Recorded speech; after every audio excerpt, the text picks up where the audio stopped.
Assalamualaikum warahmatullahi wabarakatuh. Apa kabar semuanya? Semoga selalu sehat walafiat, tetap sehat dan tetap semangat ya. Oke, kita bertemu lagi dengan saya dengan materi pembelajaran matematika, yaitu bab 2 bentuk eksponen dan logaritma. Kita langsung saja. Kemarin Ibu sudah minta kalian untuk mencari sifat-sifat ya. Sebagian sudah ada, sudah ngirim, sebagian belum. Oke, nggak apa-apa. Saya langsung sekarang menjelaskan apa itu bentuk eksponen dan logaritma. Nah, eksponen sebelumnya pernah disinggung di bilangan pangkat. Eksponen itu apa? Eksponen itu pangkat. Nah, eksponen ini berkaitan dengan namanya bentuk akar. Nah, berarti kita akan menjelaskan tentang bentuk akar. Bentuk akar. Nah, di dalam bilangan bentuk akar atau bisa disebut juga radikal. Nah, kalian harus diketahui nih, ada 3 bagian yang perlu diketahui, yaitu lambang bentuk akar, radikan, dan indeks. Ingat ya, 3 bagian yang perlu diketahui. Lambang bentuk akar, radikan, dan indeks. Nah, secara umum bentuk akarnya ditulis dengan ini kan N, ada akar, ada A, gitu ya. Nah, dibacanya bagaimana? Di sini ada tertulis nih. Dibacanya akar pangkat N dari A. Ya. Ini dibacanya akar pangkat N dari A. Dengan akar pangkat N dari A itu disebut dengan bentuk akar. Ini tuh disebut dengan bentuk akar seluruhnya atau radikal. Kalau yang akarnya ini disebut lambang bentuk akar. Kalau N disebut indeks. Indeks di sini bisa dikatakan juga dengan nama lain pangkat akar. Kalau A disebut radikan. Ingat yang tadi, lambang apa tadi namanya? Lambang bentuk akar, radikan, dan indeks ya.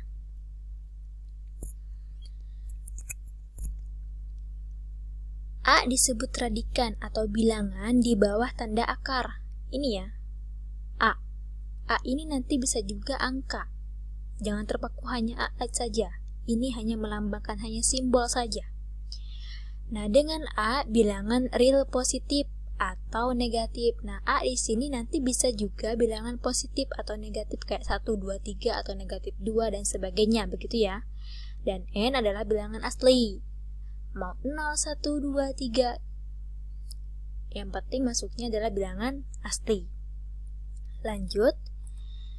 Nah, di sini ada yang namanya bentuk ekuivalen. Ekuivalen itu bukan sama dengan, tetapi hampir sama, ya. Harganya sama, begitu ya. Jadi, ekuivalen dari bentuk akar pangkat N dari A sama dengan B. Ekuivalennya adalah B pangkat N sama dengan A. Dari sini sudah paham? Saya jelaskan lagi. Akar pangkat N dari A sama dengan B. B ini adalah hasil dari akar pangkat N dari A gitu ya.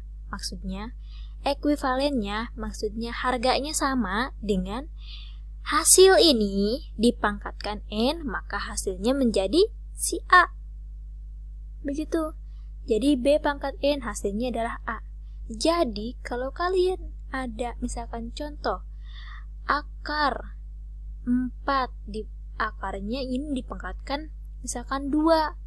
Berarti berapa hasilnya? Maka kalian harus mencari hasil kalau dipangkatkan N, kalau dipangkatkan 2, maka hasilnya 4, begitu ya. Kalau masih bingung, kita lihat contoh. Nah, contoh nih di sini. Akar pangkat 2 dari 16 sama dengan 4. Ekuivalen dengan 4 pangkat 2 sama dengan 16. Coba. Sampai sini sudah paham belum? Nah, kita lihat. N-nya 2, A-nya 16, B-nya 4.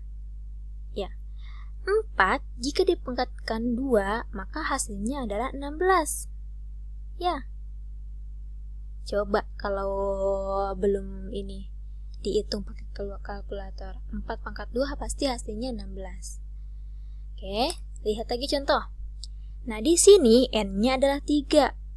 Artinya, kalau hasil dari akar pangkat 3 dari 8 ini dipangkatkan 3, maka harus hasilnya angka 8.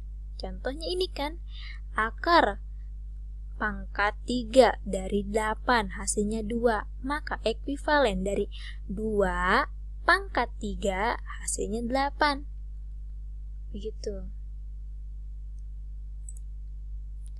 Ada lagi, ini akar pangkat 4 dari 16 hasilnya 2. Kenapa 2? Karena kalau 2 dipangkatkan 4, maka hasilnya 16. Begitu. Ya. Lanjut lagi. Bentuk akar terbagi menjadi 2 jenis. Ada akar senama. Akar senama itu jika indeksnya atau pangkat akarnya sama. Contohnya akar 2, akar 3, akar 5. Itu sama karena mempunyai indeks 2. Bu, kenapa kok nggak ada angka 2-nya? Karena 2 di sini untuk akar itu jarang digunakan. Makanya kalau akar 2 pasti akar pangkat 2 di sininya dari 2. Kalau akar 3 berarti akar pangkat 2 dari 3. Kalau akar 5 berarti akar pangkat 2 dari 5. Begitu ya. Lalu yang kedua ada akar sejenis. Akar sejenis. Nah, kalau sejenis dia jika indeks dan radikannya sama. Masih ingat radikan itu apa? Lihat contoh. Akar pangkat 3 dari 2, 2 kali akar pangkat 3 dari 2, 5 kali akar pangkat 3 dari 2 mempunyai indeks 3 dan radikannya 2. Indeksnya 3 ya. Radikannya 2 di bawah tanda akar. Ya. Ini namanya akar sejenis. Lihat, ada sifat-sifat bentuk akar. Sifat-sifat bentuk akar ini sama halnya dengan sifat-sifat bentuk perpangkatan ya yang sebelumnya kita bahas. Kita lihat ada akar pangkat N dari A kali akar pangkat N dari B. Sama dengan ini bisa langsung digabungkan A kali B-nya karena N-nya karena pangkat akarnya sama-sama N gitu ya. Sama-sama sama gitu bilangannya mau 2 mau 3 yang penting pangkatnya sama. Jadi sama dengan akar pangkat N dari A kali B. Gitu. Lalu ada lagi nih, yang kedua, ini pembagiannya. Akar pangkat N dari A dibagi akar pangkat N dari B sama dengan akar pangkat N dari A per B. Gitu ya. Cuman hanya dipindah ruaskan saja. Nah, yang ketiga, ini ada P kali akar pangkat N dari A plus minus Q kali akar pangkat N dari A sama dengan P dan Q-nya dipisah, dimasukkan ke sini, plus minus kali akar N pangkat N dari A. Akar pangkat N dari A itu kan sama ya, maka kita tulis 1. Nah di sini PQ ini bisa juga dengan angka bilangan asli atau bilangan positif, bilangan real positif ya. Misalkan 2, 3 kayak gitu. Nah, kalau misalkan akar-akarnya ini sama, maka bisa dijumlahkan si koefisien depannya. Gitu ya. Kita lihat contoh soal. Kita langsung ke contoh soal. Dengan menggunakan sifat-sifat bentuk akar, sederhanakanlah bentuk akar berikut. Ada A akar 5/4, B akar 2/5. Untuk A, kita harus cari perkalian yang menghasilkan 54 akan tetapi bilangannya harus salah satu atau dua juga boleh. Salah satunya bisa diakarkan. Ya. Salah satu bisa diakarkan. Contohnya bisa menggunakan ini. 54. 1 kali 54 berarti nggak ada yang bisa diakarkan ya. 2 kali 27, 2 nggak bisa. 27 diakarkan bisanya 3 kali, nggak bisa 2 kali. 3 kali 18 nggak bisa juga, nggak bisa diakarkan. 6 kali 9, nah ini. Angka 9 bisa diakarkan kan, akar 2. Diakarkan pangkat 2 maksudnya. Karena di sini kosong ya, bukan 3 atau 5. Di sini kosong berarti dia akar pangkat 2. Berarti ini perkaliannya adalah 6 kali 9.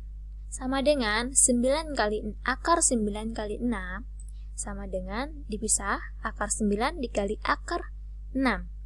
Sama dengan 3 kali akar 6. Kok langsung 3? Karena 3 ini dari akar 9. Begitu ya. Oke. Yang kedua, yang B, ini sama dengan kalian lihat tadi yang sifat-sifat bentuk akar, yang akar ya, yang pembagian akar, itu kalian tinggal pecah aja. Kalau di sini kan gabung, berarti tinggal dipecah. Akar 2 dibagi akar 25.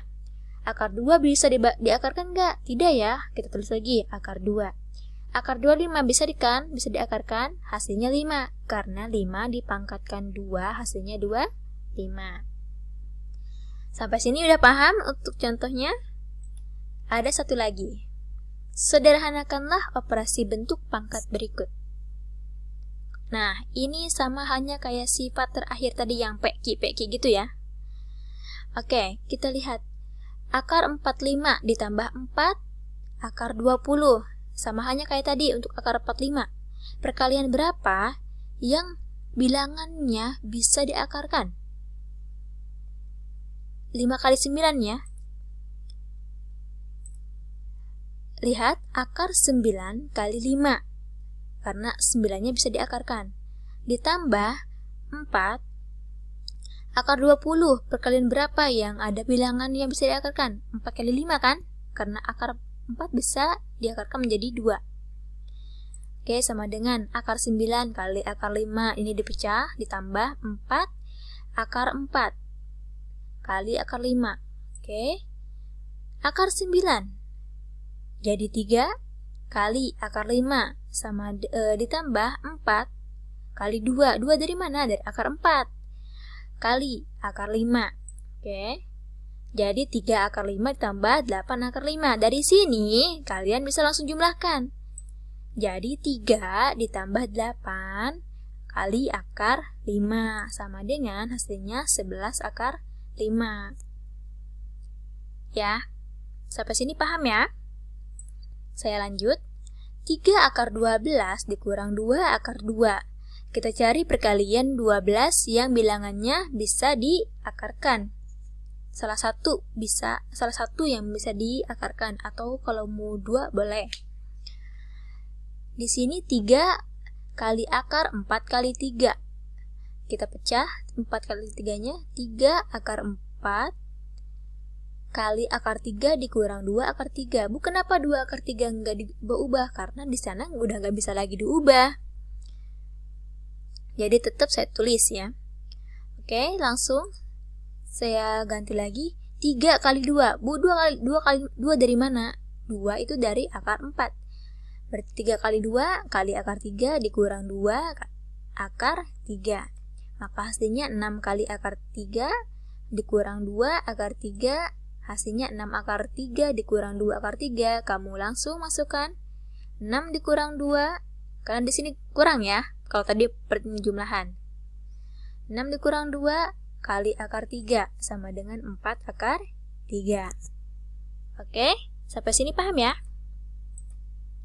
Nah, ada oleh-oleh buat kalian.